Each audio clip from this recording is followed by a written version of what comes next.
ప్రణామనకు కలుగును గాక. దేవదేవుని మహాకృప మరొక ప్రభు దినాన ఇంతగా మనందరము ఆయన సన్నిధిలో చేరి ప్రభుని ఘనమైన నామాన్ని స్తుతించి గణపరిచి ఆరాధించడానికి వచ్చిన కృప. సంఘం ఎందుకు కూడా చెప్పిన సంఘం ఎందుకు కూడా సంఘం యొక్క బాధ్యత కొన్ని ఉన్నాయి. ప్రాముఖ్యమైనది వాక్యము, ప్రార్థన, సాక్ష్యము, ప్రకటించుట, లోకానికి ప్రేమను చూప. ఇవన్నీ ఎవరి బాధ్యత? ఇవన్నీ కూడాను సంఘము యొక్క బాధ్యత. ప్రాముఖ్యమైన సమయం ఇది. వాక్యానికి వచ్చి ఉన్నాం. వాక్యమైన దేవుడు మన ప్రభు తానే మనతో మాట్లాడుతాడు. ఆయన కృష్ణుడు ఎలా ఉండాలో ఈ లోకంలో మనం జీవించడానికి వాక్యాన్ని మాదిరిగా సూచనగా మనకు ఇచ్చాడు. ఎవరైతే వాక్యానుసారంగా జీవిస్తారో అట్టువారు ఆయన కృష్ణులుగా ఉంటారు. కేవలం వింటమే కాదు, విని చదివి మోసపుచ్చుకొనక వాక్యానుసారంగా జీవించే జీవితాలు మనకు దయచేయను గాక. ఈనాటి మన ధ్యాంశము మీలో ఉన్న రాతి గుండెను తీసివేసి. ఏ గుండె అంట? రాతి గుండె. ఏంటిది చూడండి. 23వ వచనం. అన్ని జనుల మధ్య మీరు దూషించిన నా ఘనమైన నామమును నేను పరిశుద్ధ పరచుదును. వారి ఎదుట మీ యందు నన్ను నేను పరిశుద్ధపరుచుకుందును అని అంటూ 25వ వచనానికి వస్తే, మీ అపవిత్రత యావత్తు పోవునట్లు నేను మీ మీద శుద్ధ జలము చల్లుదును. మీ విగ్రహముల వలన మీకు అపవిత్రత అంతా తీసివేతను. నూతన హృదయమును మీకు ఇచ్చేదను. నూతన స్వభావము మీకు కలుగజేసేదను. రాతి గుండె మీలో నుండి తీసివేసి మాంసపు గుండెను మీకు ఇచ్చేదను. నా ఆత్మను మీ యందుంచి నా కట్టడలను అనుసరించే వారిని గాను నా విధులను గైకొని వారిగా మిమ్మను చేసేదను. ఏంటి రాతి గుండె? రాతి గుండె అనగా దేవుని మాటలు విననొల్లని జీవితము, కఠినపరచబడిన హృదయాలు, జీవితాలు. హృదయాలు 2 రకాలుగా ఉంటాయి. ఈ రాతి హృదయాలు మొట్టమొదటిగా మనకి మనంగా కఠినం చేసుకుంటాం హృదయాన్ని, మనకి మనం. రెండవదిగా దేవుడే కొన్నిసార్లు హృదయాలు కఠినం చేస్తాడు. మరి బుధవారం జ్ఞాపకం చేస్తే కదా ధ్యానం చేద్దామని. ఎందుకు దేవుడు హృదయాలు కఠినపరుస్తాడు? మరో మనసు పొందకుండా, పశ్చాత్తాపడకుండా, జీవితం మార్చుకోకుండా ఎందుకు దేవుడు అలా చేస్తాడు? మొట్టమొదట క్లుప్తంగా ఒక మాట ధ్యానం చేద్దాం. ఏంటంటే మనకు మనంగా హృదయాలు కండపరుచుకోవటం. మనకు మనంగా. అపొస్తలుల కార్యములను కడదాం. 5వ అధ్యాయము. అపొస్తలుల కార్యము 5వ అధ్యాయం తీయడదేతో. అపొస్తలుల కార్యములు 5వ అధ్యాయం. ఇక్కడ ఒక దంపతులు మనకు కనిపిస్తారు. ఎవరు వారు? అననీయ, సప్పీరా. వీరి జీవితం ఏంటి? వీరు స్వార్థను విన్నారు. పేతురు యోహానుల బోధ విన్నారు. ఆదిమ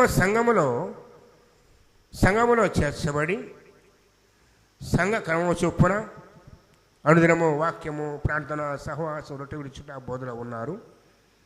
బాగుంది వీరి జీవితం.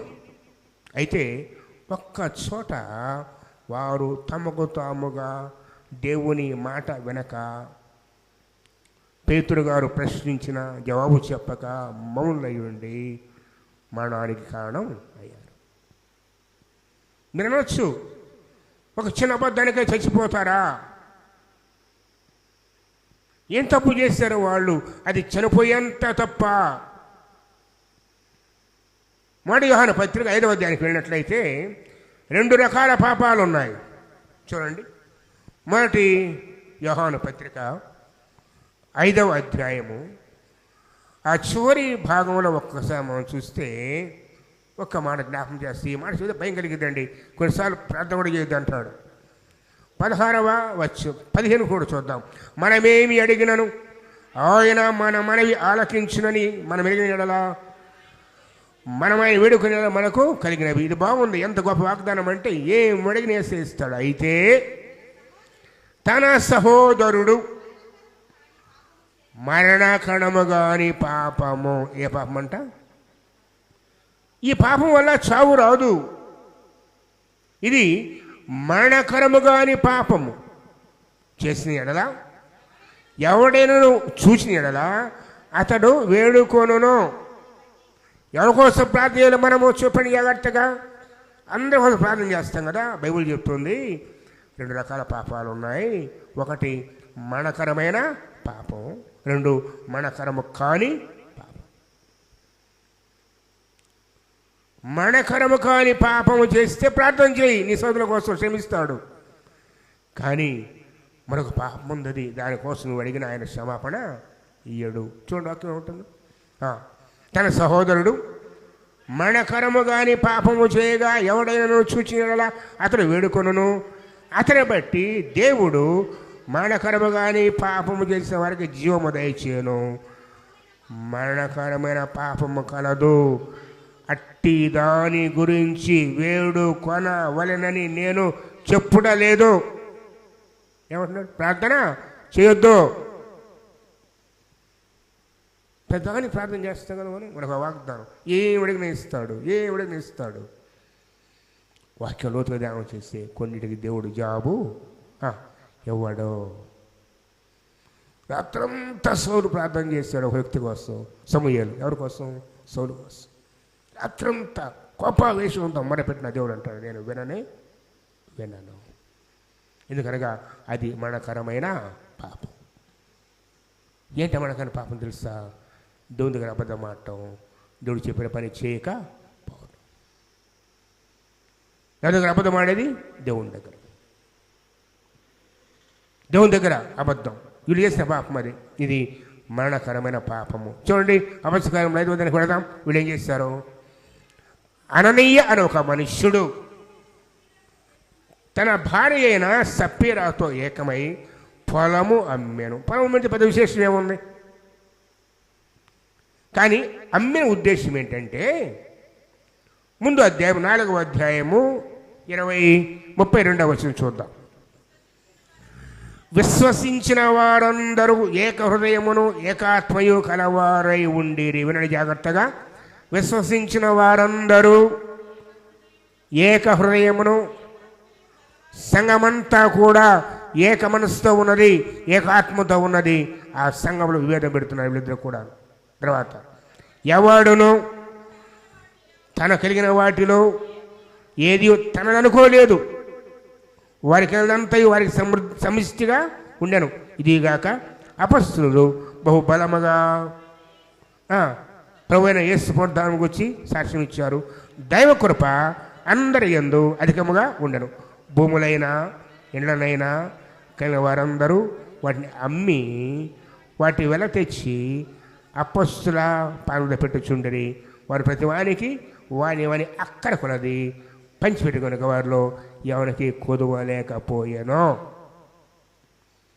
ఆదిమ సంఘంలో క్రమం ఏర్పడింది. ఎందుకంటే వాళ్ళు అనుకున్నారు, ప్రభు ఆరాధన వెళ్ళిపోతూ 40వ రోజున తిరిగి లేచిన తర్వాత మీరు కనిపెట్టండి, పరిశుద్ధాత్మ పంపిస్తామని చెప్పాడు.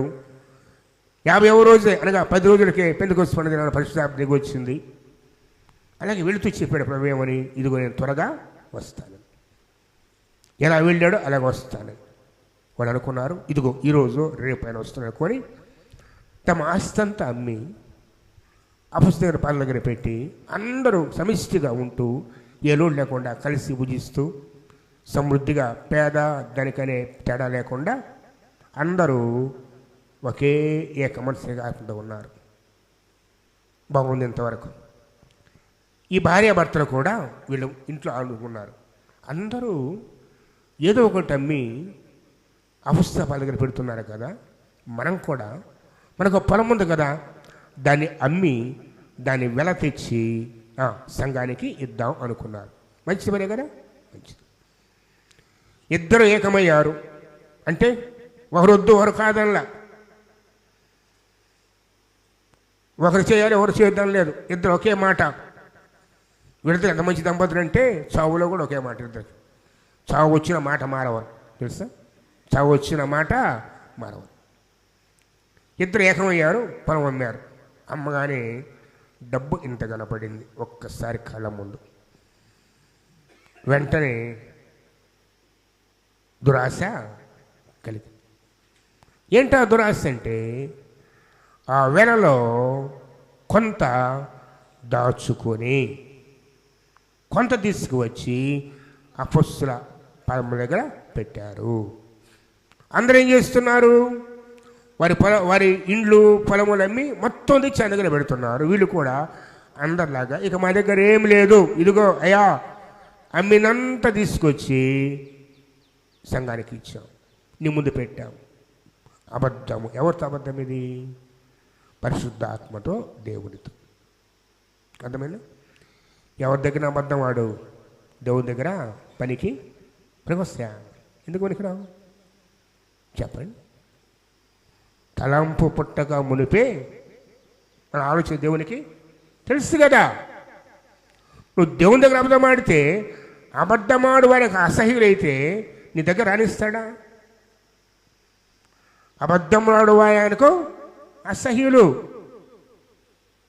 సరే, పొలం అమ్మారు, సంచిలో చేత పట్టుకొచ్చి పెద్దగా దగ్గర పెట్టి, అయ్యా ఇదిగో పొలం అమ్మావు అని అంటే, గమనించండి, 4 ప్రశ్నలు పేతురు గారు అడుగుతారు. అంటే టైం ఇస్తాడు. దేనికి? తప్పు ఒప్పుకోవటానికి. దేనికండి? తప్పు. మొట్టమొదటి ప్రశ్న ముందు 2వ వచనం చూడండి.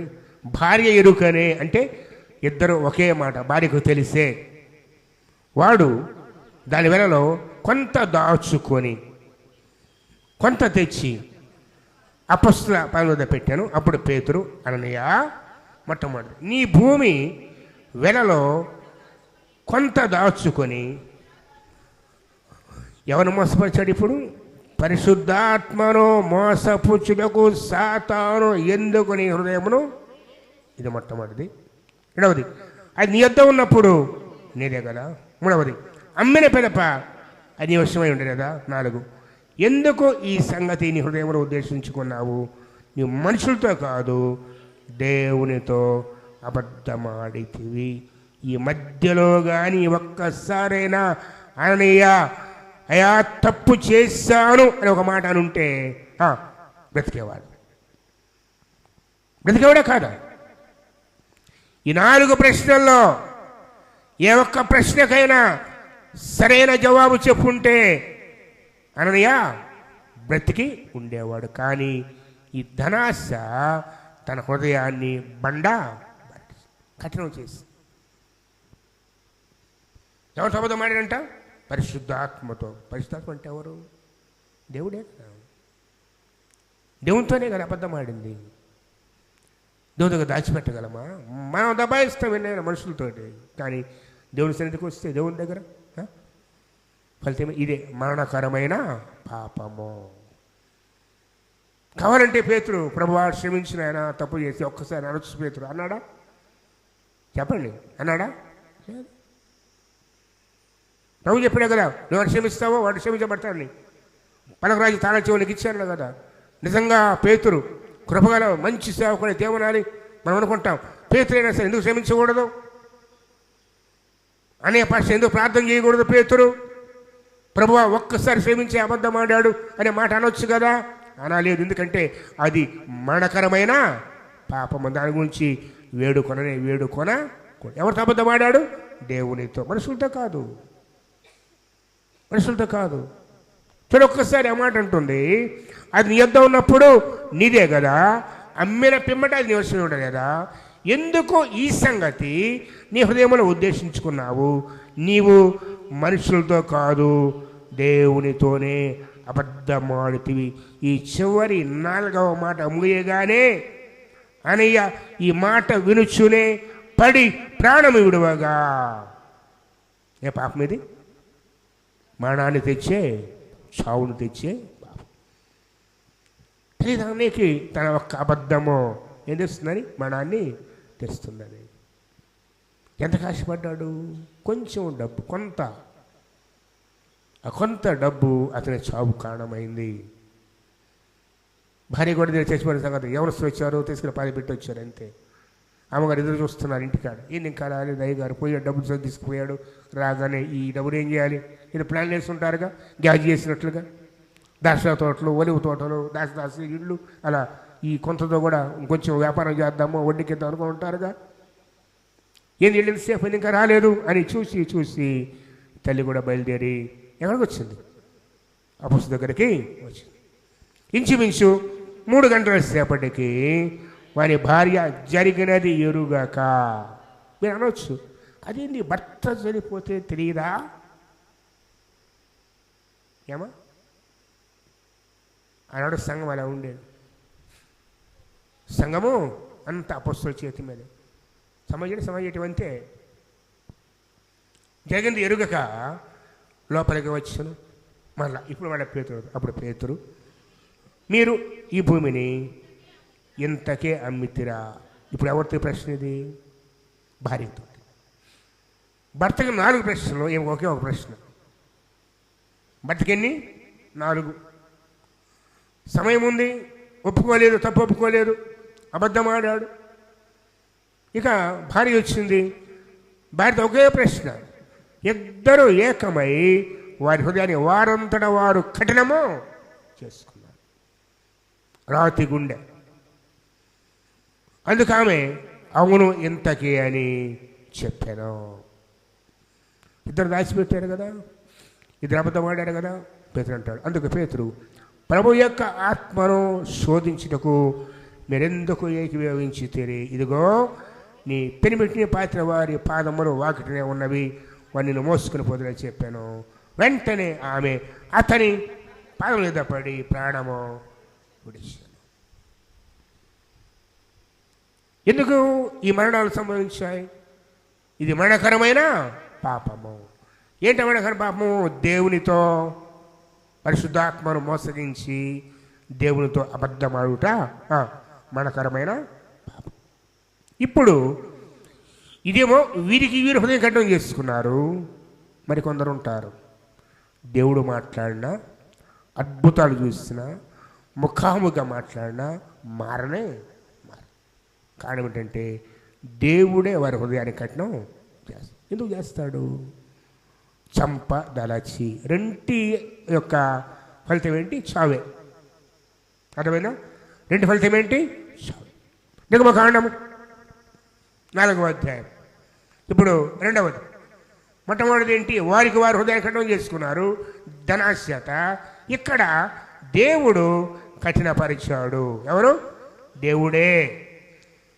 ఎందుకు కఠినపరుస్తాడు? జవాబు ఉంది అక్కడ. 4వ అధ్యాయము 21 నుంచి చూద్దాం, 21 నుంచి 23 దాకా. అప్పుడు యెహోవా మోషేతో ఇట్లా, నీవు ఐగుప్తుకు చేరిన తరువాత చేయుటకు నేను నీకు ఇచ్చిన మహత్కార్యములన్నీ ఫరో ఎట చేయవలెను సుమి. అయితే నేను, ఎవరు? దేవుడే, నేను అతని హృదయమును కట్టిన పరచెదను. ఎవరు కట్టపరిచారండి? దేవుడే. ఎందుకు? జవాబు, అతడు ఈ జనులను పోనీయడు. అప్పుడు నీ ఫరోతో, ఇశ్రాయేలు నా కుమారుడు, నా జ్యేష్ఠపుత్రుడు, నన్ను సేవించడం నా కుమారుడు పోనీయమని ఆజ్ఞాపిస్తున్నాను. వారి పంపను లేనలా, ఇదిగో నేను నీ కుమారుని, నీ జ్యేష్ఠపుత్రుని చంపిన యెహోవా సెలవిచ్చినతో. 2వది, దేవుడు హృదయాన్ని కఠినపరుస్తాడు. దేవుడు హృదయాన్ని కఠినపరుస్తాడు. ఎందుకు?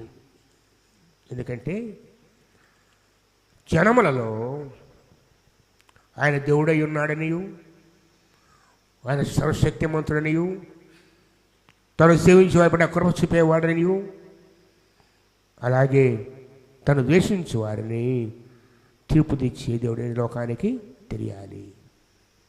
న్యాయం గల దేవుడు. అందుకోసం ఇద్దరు వ్యక్తులు మనం చూస్తాం, 2 సంఘటనలు చూస్తాం. మొట్టమొదటిగా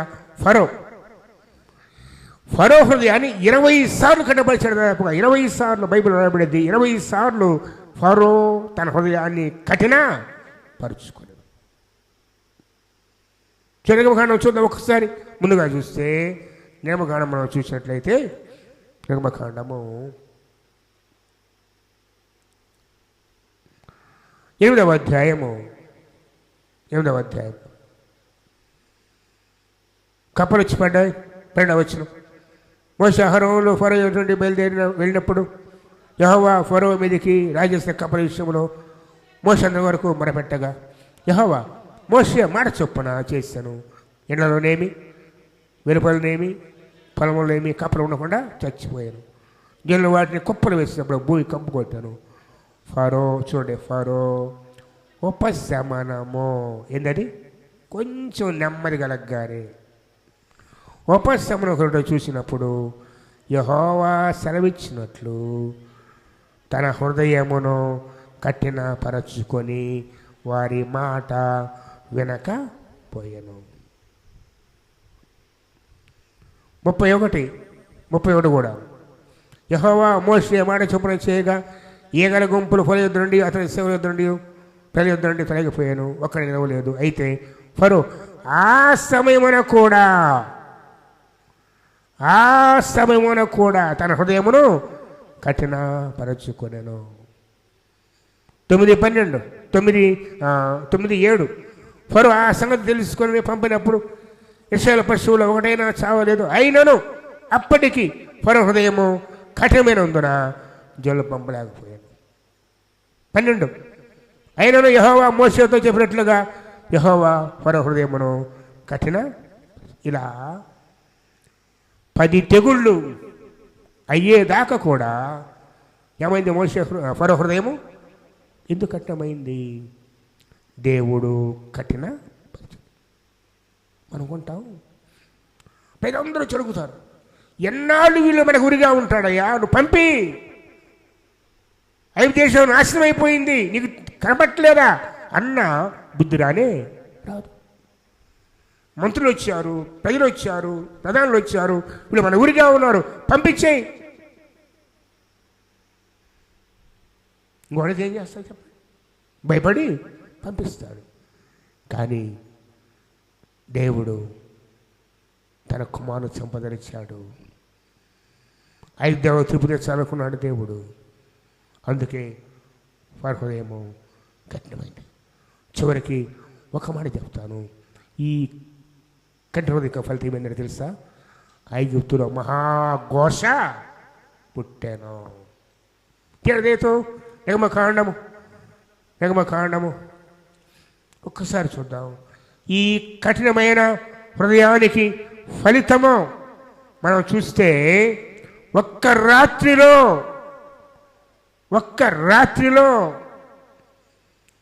ఐగుప్తు దేశమంతా గగ్గోలు పుట్టిపోయింది.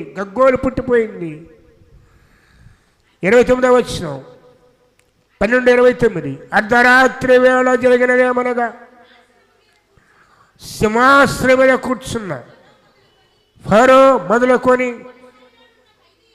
చెరసాలలో ఉన్న ఖైదీ యొక్క తొలి పిల్ల వరకు ఐగుప్తు దేశం అందరి తొలి పిల్లలందరినీ, పశువుల తొలిపిల్లన్నిటినీ యెహోవా హతము చేశాను. ఆ రాత్రి ఫరోయు అతని సేవకులందరూ లేచినప్పుడు శవము లేని ఇల్లు ఒక్కటైనా, ఒక ఊర్లో ఒక్క చోట శవం ఉందంటే గగ్గోలైపోతుంది. ప్రతి ఇంటి ముందు ఒకటే కాదు, ఒకటికి 2 అన్నములుంటే పెద్దోడు, కొడుకులుంటే పెద్దోడు, మనవాళ్ళుంటే పెద్దోడు, ప్రతి తొలిచూలు. ఇంటికి ఒకటి అనుకుంటున్నారా? 3 తరాలు ఉంటాయి, తాత, తండ్రి, కొడుకులు పెళ్ళై, ప్రతి జ్యేష్ఠుడు. పశువులు కూడా ఆఖరికి పశువుల కష్టంలేవి ఇంట్లో శవములు ఇల్లు ఒకటే లేకుండా పోయింది. కారణం ఏంటి?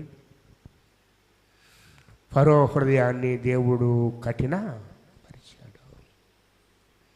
జాగ్రత్త. ఇలాంటి స్థితిలో పశ్చాత్తాపం ఒక్కటే మార్గం. ప్రభువా, ఎందుకో నా హృదయం కఠినమే నాకు తెలియదు, కానీ తండ్రి దాని ఫలితం మరణమే.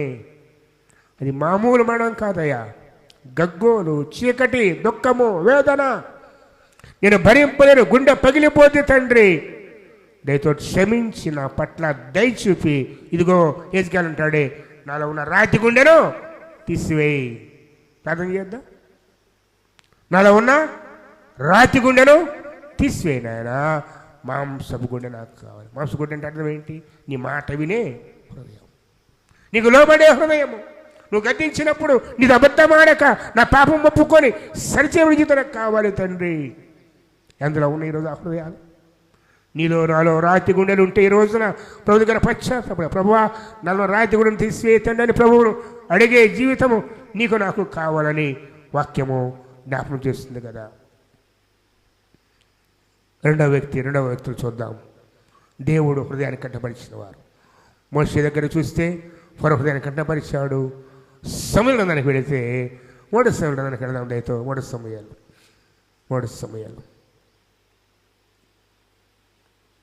2వ అధ్యాయము. ఇది ఇంకా భయంకరమంది. ఇద్దరు యవనస్తులు, ఇద్దరు కూడా పెళ్ళిళ్ళు అయ్యాయి, భార్యలు ఉన్నారు, చక్కని కుటుంబ జీవితాలు ఉన్నాయి. అటువంటి వారు దేవుడు హృదయాన్ని కట్టబరిచాడు. వాళ్ళ చంపదలచి ఇది చెప్పాలనుకున్నాడు దేవుడు తెలుసా? మరి దుర్మార్గత అలాంటిది. చేద్దాం. 2వ సమూయేలు గ్రంథం 2వ అధ్యాయం 12. ఏలీ కుమారులు యెహోవాను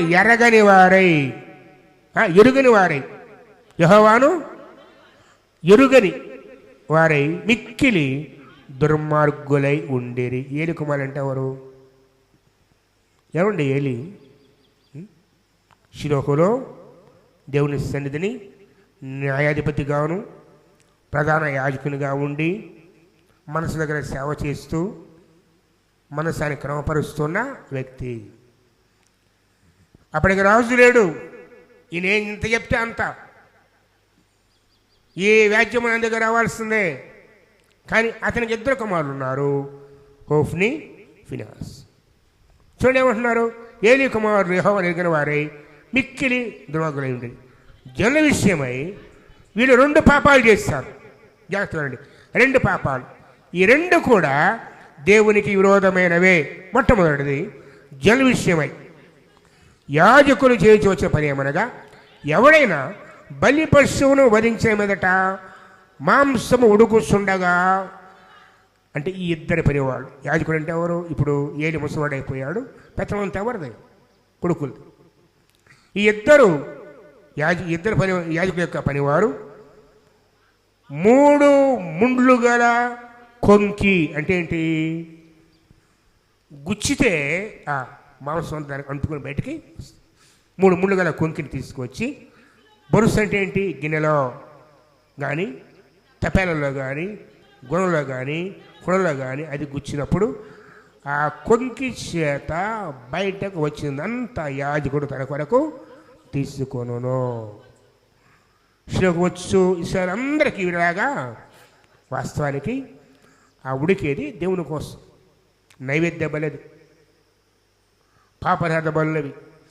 వాటిలో ఒక భాగం ఇదిగో ఈ కుడి చెప్పని దేవుడు ఇచ్చాడు.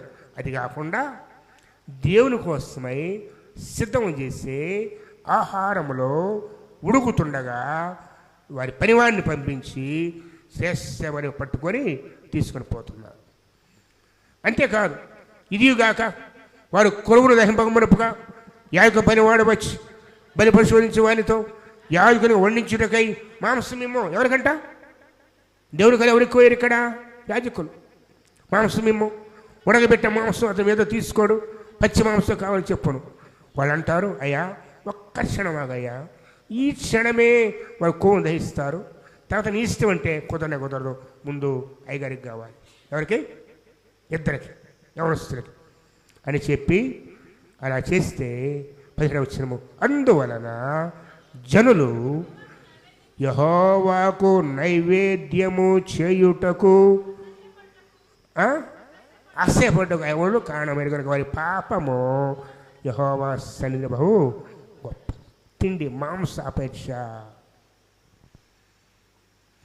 ఇశ్రాయేలు వధించే బలి పశువుల ప్రతి దానిలో దేవుడు భాగాన్ని యాజకులకు ఇచ్చాడు. ఇది మీ వంతు తినండి అన్నాడు. 10 భాగాలు ఇచ్చాడు, తినమన్నాడు. అలా కాకుండా బలిపీఠం మీద అర్పించవలసిన దానిలో కూడా దేవుని భాగాన్ని కోరి ఇద్దరు యవనస్తులు ఒక మాట చెప్పాలంటే ఇశ్రాయేలందరూ కూడా శిలోపోవడానికి అసహ్యపోయినారు. ఆడకపోయేది ఎందుకు? ఏంది ఆడ ఉందేంటి? దేవుని మందస్సం, బలిపీఠం, పరిచర్య, యాజకుడు, పాపల కోసం బలి అక్కడ. కానీ వీళ్ళు చేసిన పనికి ఎవడు అడి బోర్డర్కి ఇస్తా పట్టలేదు. వాడు చెప్పాలంటే వీరి ద్వారా అనేక దేవుని సన్నిధికి దూరం అయిపోతుంది. అర్థమైందా? అర్థమవుతుందా? ఇద్దరు యవనస్తులు దహన బలి విషయంలో తిండి కోసం దేవునికి బలి ఇవ్వటానికే పేరు అసహించుకున్నాడు. ఎందుకు ఇవ్వటం దేవునికి? ఆయన దేవునికి ఇస్తున్నావా? వాళ్ళు తినటానికే సరిపోయింది. ఎంత పాపం కదమ్మా. రాయబడిన మాట చూస్తే కఠినమైన మాట. 17వ వచనము, అందువలన జనులు యెహోవాకు నైవేద్యము చేయుటకు అసహ్యపడు ఆ యవనులు కారణమైన గనుక వారి పాపము యెహోవా సన్నిధిని మరణకరమైన పాపము. అరే ఇందాకేమో అనేసి పిల్లలు అబద్ధం ఆడారు. ఎవరితోటి? దేవునితోటి. ఇప్పుడు దేవుని ముందు లాక్కోవటం మొదలు. ఎవరిది? దేవునిది. రెండవ పాపం ఇది ఇంకా భయంకరమైనది. చూడదైతో 22వ వచనం, ఏలి చాలా పెద్దవాడు. ఇప్పుడు స్థూలకాయుడు, ఇంతలా ఉంటాడు పాపం. కళ్ళు కనపడవు. పేడ మీద కూర్చుంటే కొడుకులేమో బయట ఈ వ్యవహారాలు చేస్తున్నారు. సమూయేలు మాత్రం బాలుడు, పిల్లవాడు కదా, ఒక నమ్మకంగా పరిచయం చేస్తూ ఉన్నాడు. ఏలి ఇంకో మాట చూద్దాం దయతో. 14 కూడా చూద్దాం. 15 ముందుకెళ్దాం. బాలుడైన సమూయేలు నాతో ఎవడైనా ఏఫోదు ధరించుకొని యెహోవాకు, వాస్తవానికి యాజకులు ఎవరు? ఏలి కుమారులు. కానీ ఇది ఈ పిల్లవాడు నమ్మకంగా దేవుడు పని చేస్తున్నాడు. ఇప్పుడు 22కి వెళ్దాం. ఏలి బహువృద్ధుడాయను.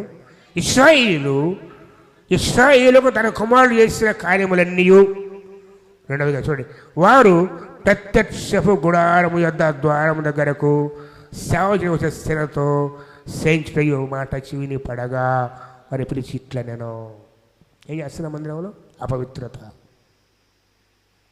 ప్రత్యక్షపు గుడారము దగ్గర దేవుని మందస్సం ఉండగా పరిచయం వచ్చిన స్థిరతో వీరు అపవిత్ర కార్యాలు చేస్తున్నారు. దేవుని సన్నిధి పాపం సమకూర్చుకుంటున్నారు. దేవుని సన్నిధికి వచ్చే దేనికి చెప్పండి? దేవుని సన్నిధికి వచ్చే దేనికండి? ఆరాధించడానికి, గనపరచడానికి. కానీ ఈ యవనస్తులు ఇంకా మితిమీరిపోయారు. చేయకూడని పాపం అది. దేవుని సన్నిధిలో పరిశుద్ధ స్థలం చేసిన పాపాన్ని దేవుడు చూస్తున్నాడు కదా. అది ఏలి చెవిన పడితే ఏలి అడుగుతున్నాడు కొడుకుని విడిపించి, ఆ జనుల ముందర మీరు చేసిన చెడ్డ కార్యము నాకు వినబడింది. ఇలాంటి కార్యములు మీరు ఎందుకు చేస్తున్నారు? నా కుమారులారా ఇలాగ చేయొద్దు, నాకు వినబడింది మంచిది కాదు అని అంటూ బతిమలాడితే విన్నారా వీళ్ళు? వింటారండి? వింటారా? ఎందుకు వింటారో తెలుసా? 24 చూడండి.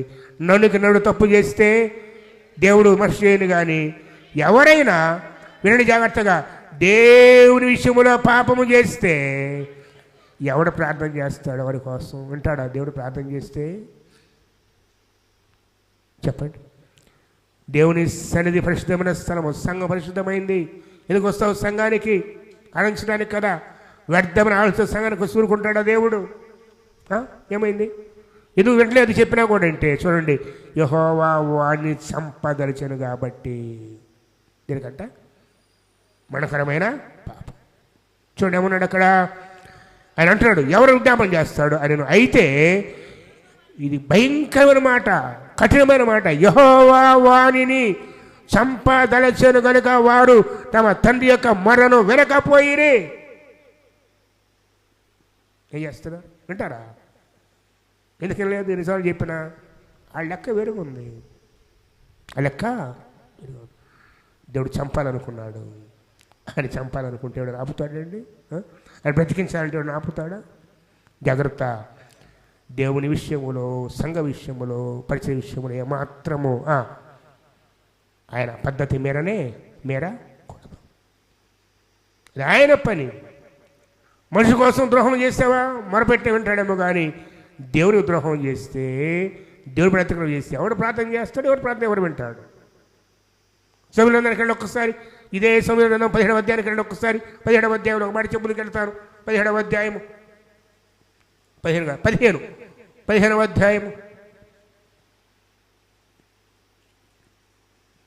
10వ వచనం, పేజీ మొట్టమొదటి. అప్పుడు యెహోవా వాక్కు సమూయేలుకు ప్రత్యక్షమై ఇలాగ సెలవిచ్చారు, సౌలు నన్ను అనుసరింపగా వెనుక తీసి నా ఆజ్ఞలు గైకొనబోయాను కనుక అతని రాజుగా నిర్ణయించినందుకు నేను పశ్చాత్తాపడుచున్నాను. అందుకు సమూయేలు కోపావేశుడై ఆ రాత్రంతా మొరపెట్టాడు సమూయేలు. కానీ దేవుడు విన్నాడా?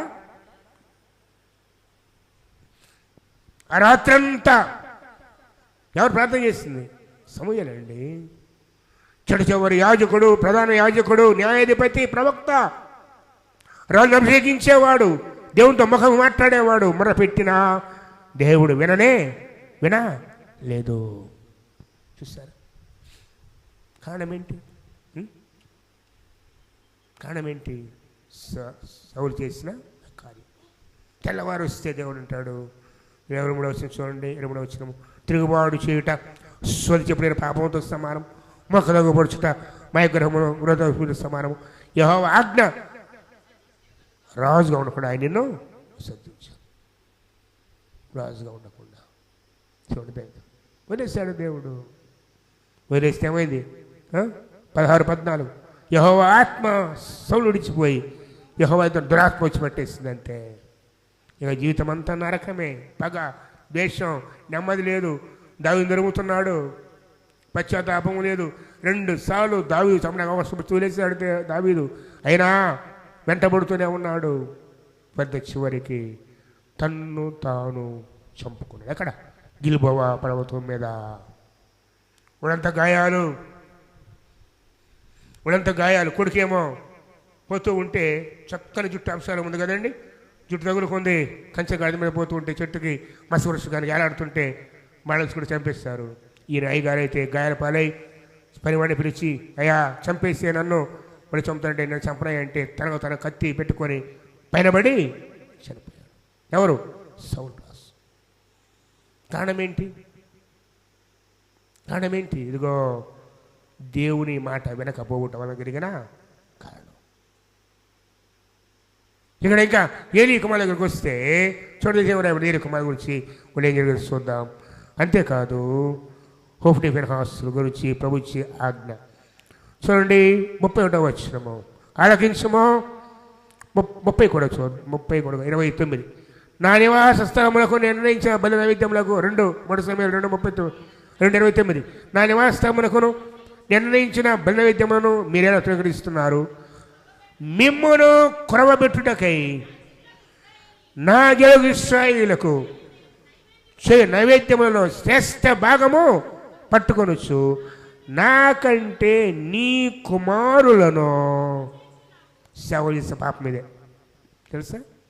అనేక సంఘాల్లో మనం అనుకుంటాం, నా బిడ్డలు భలే ఉండాలి అందరికన్నా అంటాం, కానీ ప్రభు అంటాడు, నాకంటే నీ కుమారుల్ని ఎక్కువ చేస్తా. ఈరోజు జరిగే సంఘాల్లో 90% సంఘాలు ఇదే. సహుల కుమారుడు స్టేజ్ మీద ఉండాలా, వడపిల్లల స్టేజ్ మీద ఉండాలి, వాళ్ళే పాటలు పడాలి, వాళ్ళే నాట్యం పడాలి. ఇంత ఉండడు. వాక్యం చెప్పాలి. ఎవరు? అయ్యగారి కుమారుడు.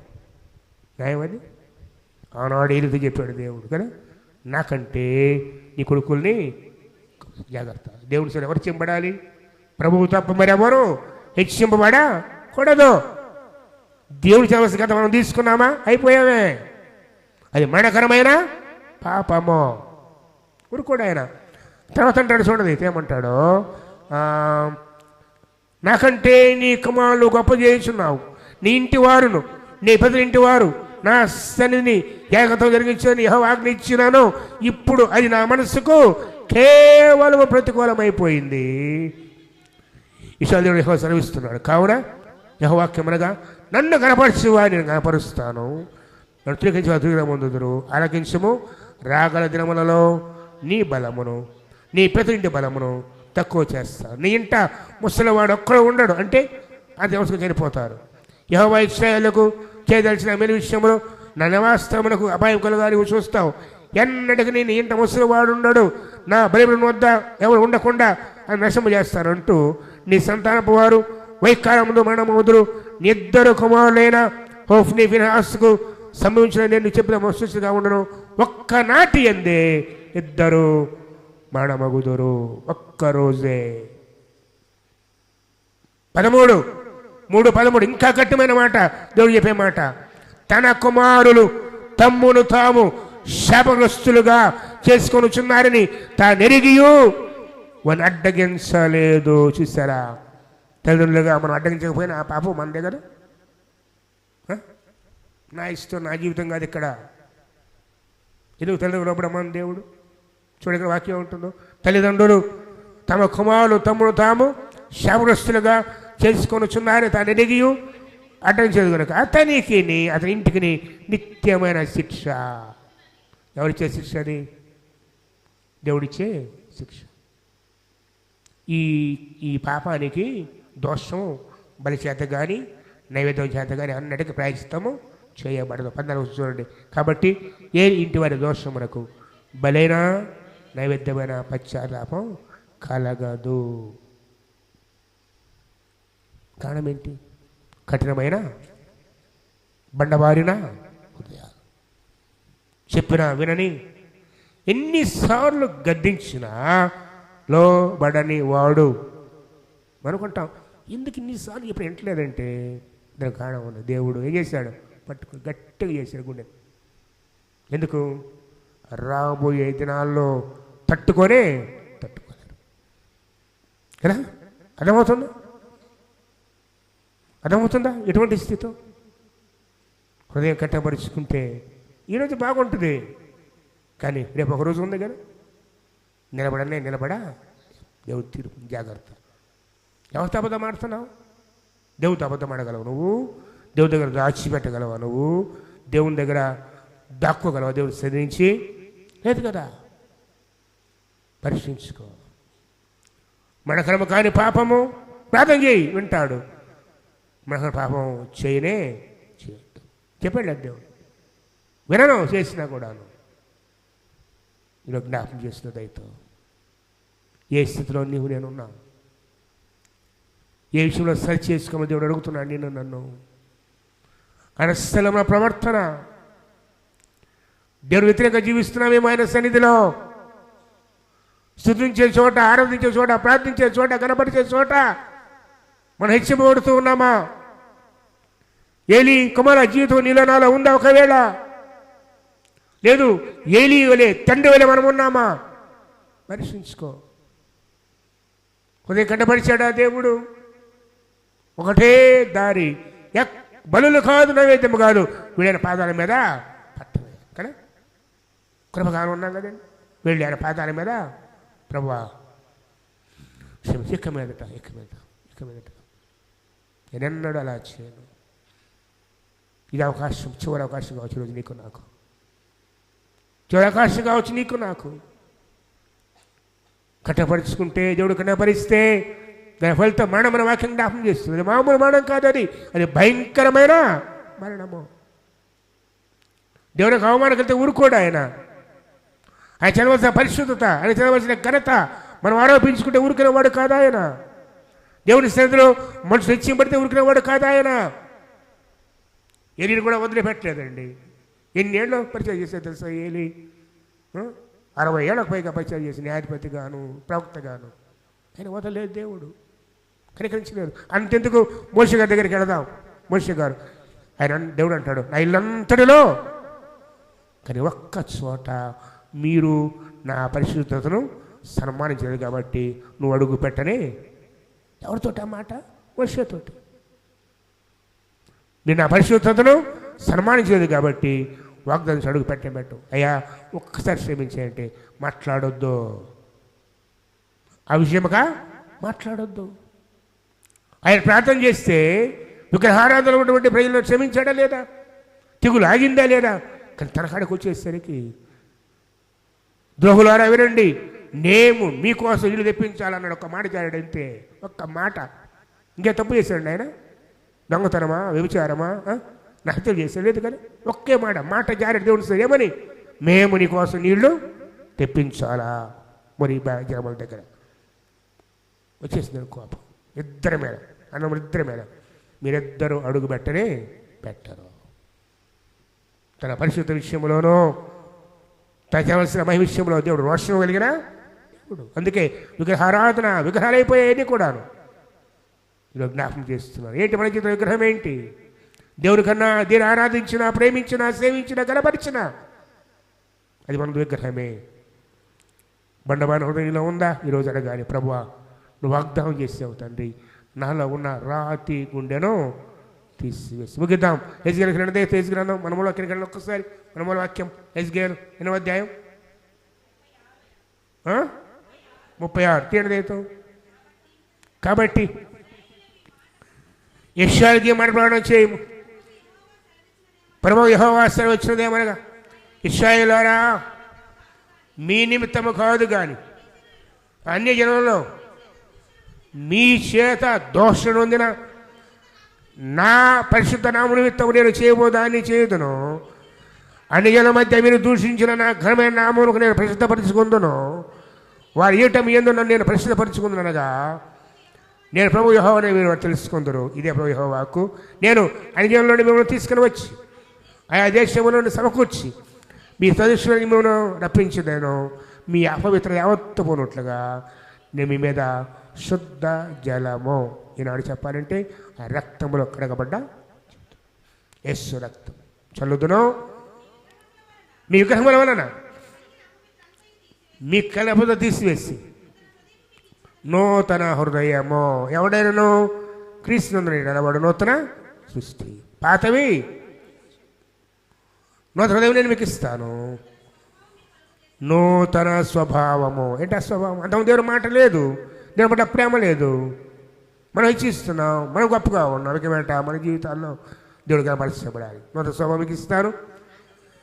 రాతి గుండె నీలో నుండి ఎవరు తీసేయాలి? రాతి గుండె దేవుడే. మన వల్ల. అందుకే ఎవరిని అడగాలి? ప్రభువా మిమ్మల్ని అతిక్రమించి మీకు అవమానం తెచ్చి ఏ ఇస్తాను ఉన్నా ఇది రాతి గుండె అని మాట వింటాడు. తీసివేసి మాంసం కూడా నాకు ఇచ్చేయి. తర్వాత అంటాడు, నా ఆత్మను మీ అందుంచి నా కట్టలను సుంచి వారిగాను నా విధులకు ఎగిన వారిగా మిమ్మను. రాతిగుండు ఉంటే వాక్యం వినాం, గర్నించి లోపడం, దేవుని దగ్గర అబద్ధం ఆడతాం, దేవుని సదిని హెచ్చింపడతాం, ఎన్నిసార్లు గర్నించి లోపడము, దేవునికి అవమానం తీసుకొస్తాం. ఎప్పుడైతే ఆ రాతి గుండె తీసివేస్తాడో దేవుడు, అప్పుడు ఆయన ఆజ్ఞ మనం వింటాం. ఇప్పుడు చెప్పండి, ఏ హృదయం కావాలి మనకు? దేవుడిచ్చే నూతన హృదయం మనకి కావాలి, నూతన ఆత్మ మనకు కావాలి, నూతన స్వభావం మనకు కావాలి. ఈయన మీద పశ్చాత్తాపడి, ప్రభా అనే సఫలాగా నన్ను కట్టం చేసుకున్నానేమో ఈ ధనాశ చేత, ఈ లోక ఆశల చేత. లేదు తండ్రి, ఒకవేళ నా పాపము దోషం అతిక్రమైపోయి మీరు హృదయాన్ని కట్టపరిచారేమో నాయన, నాకైతే తెలియదు. దయతో నన్ను క్షమించి, నన్ను కనికరించి, నా పట్ల దయ చూపి, నాలో ఉన్న ఈ రాతి గుండెను తీసివే తండ్రి, నీ సొత్తుగా చేసుకో. ఇక మీదట నీ సాక్షిగా బ్రతుకుతాను, నీ మాటకు లోబడతాను, నిన్ను ప్రేమిస్తాను, నిన్ను హెచ్చిస్తాను, నిన్ను కనపరుస్తాను. అటు తీర్మానముతో నిజమైన స్వాశ్రమగా ఆ బిడ్డలకు కొనసాగుదాం. అట్టి కొరకు ఆత్మదేవుడు నీకు నాకు అందరూ దయచేయనుగాక. ప్రార్థించుకున్నాం. తల వంచండి, వరించుండగా లేదా ఒకటి ప్రార్థన చేయండి. ఈ వాక్యం నిమిత్తమై మనలోని ఆతిగుండే మనటువంటి అనే అసఫల స్వభావము, దేవుడు అబద్ధమాడే స్వభావము, దేవుడు మోసగించే స్వభావం. దేవుడు మోసం చేయగలం మనం అనుకుంటాం. ఎందరో మోసం చేసినా దేవుడు మోసం అనుకుంటాం. మోసపోడు ఆయన. దేవుడు విక్రమపడడు. ఏ విధంగా కోస్తాం. ఆయన తీర్పు సిద్ధంగా ఉంది. తట్టుకోలేమా తీర్పును? ఈరోజు పశ్చాత్తాపడకపోతే రేపు మా హృదయం తెలియదు. కాబట్టి సరి చేయబడదాం. ఫరోలాగా, హోటి వినాశులాగా దేవుడు చంపదలిచాడేమో. అయ్యో ప్రభువా నన్ను క్షమించు, పాపం చేస్తాను. దావీదు వలె పశ్చాత్తాపడదాం. నన్ను కడుగుతాను, నేను పశ్చాత్తాపడదాం, సరి చేయబడదాం. ఒకరి తమతో ఓ ప్రార్థన చేయమని కోరుతున్నాను.